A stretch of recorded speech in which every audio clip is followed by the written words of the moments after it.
Hello and welcome to another 212 Radio mini podcast for internal communications professionals. This mini pod is all about remote leadership during lockdown. Although, as we're about to hear, leadership shouldn't be remote at all, even if it's virtual. That statement will make a lot more sense when you've heard from my guest on this pod. We have Major General, now retired, James Short with us. A man who's not only led during his military career in Northern Ireland and the Balkans and Afghanistan, and led his company through the 2008 financial crisis, but also lends this podcast some much needed gravitas and credibility. Well, thank you very much indeed for that introduction. My name is James Short and I work with the High Growth Knowledge Company. I've had a sort of lifetime in the leadership game, and much of that has been in crisis situations. I left the military and then set up my own company. And no sooner had we set up the company than the 2008 financial crisis came along, which we managed to get through quite successfully. And so I think I've learned a bit from that. James, having now established your leadership credentials, I'm hoping you'll share some secrets. I mean, the point about leadership is there's all sorts of different forms of leadership, and there's no one right solution. The way I look at leadership is that you have to motivate and encourage people. And the great secret is to get them to do what you want them to do, but because they want to do it.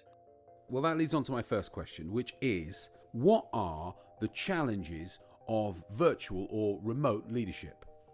Well, I think the first thing to say in answer to that is that although it's virtual, you are not remote. And a leader, quite simply, cannot be remote. But I would offer three particular facets that really need to be concentrated on, particularly in leadership in a crisis and virtual leadership. The first one is courage, the second is confidence, and the third is communication. Now, courage, there are a lot of uncertainties heading our way, but by being bold and knowing your business and having the courage to see things through, that is the best path to success in my book. The second business is confidence. Anybody around you, those who work with you and for you, will expect to see a confident individual. And self-confidence is not a bad thing by any stretch of the imagination. People around you will expect to see a self-confident leader. And the third thing, and probably the most important, is communication. If you cannot communicate clearly, you're not going to achieve any goals at all. And of course, when it is virtual leadership, that clear communication becomes even harder. What you have to do is to get feedback so that you can check to see whether somebody does understand what the destination is, where you're going, and the part that they are going to play in it.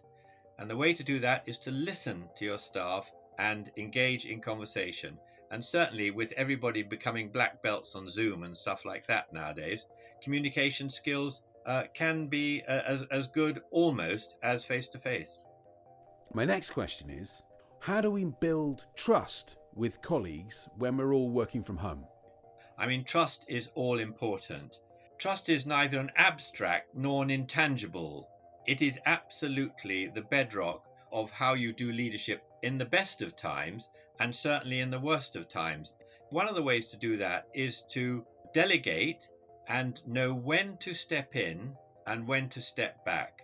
You have to be able to give the people, your workforce, the people who work with you and around you, the leeway to go and potentially make mistakes, but to go in a direction which you've already identified. And then the judgment of the leader is when to step in and correct or support or bolster, and when to step back and just let it run. Thank you very much to James Short of the High Growth Knowledge Company. So, paradoxically, the key to virtual leadership and the communication of that leadership in lockdown is leaving your teams to make their own decisions. And the more that staff are working from home, the more leadership teams have to trust their staff. So, perhaps the logical extension of that is that teams are now working better. But maybe leadership teams are struggling to convey that trust in their internal communications during lockdown. As ever, we'd love to know your experience. Please put your comments on LinkedIn. And if you'd like to know how radio and podcasts like this one can transform your organization's internal communications, please do get in touch. Thank you very much for listening. See you next time.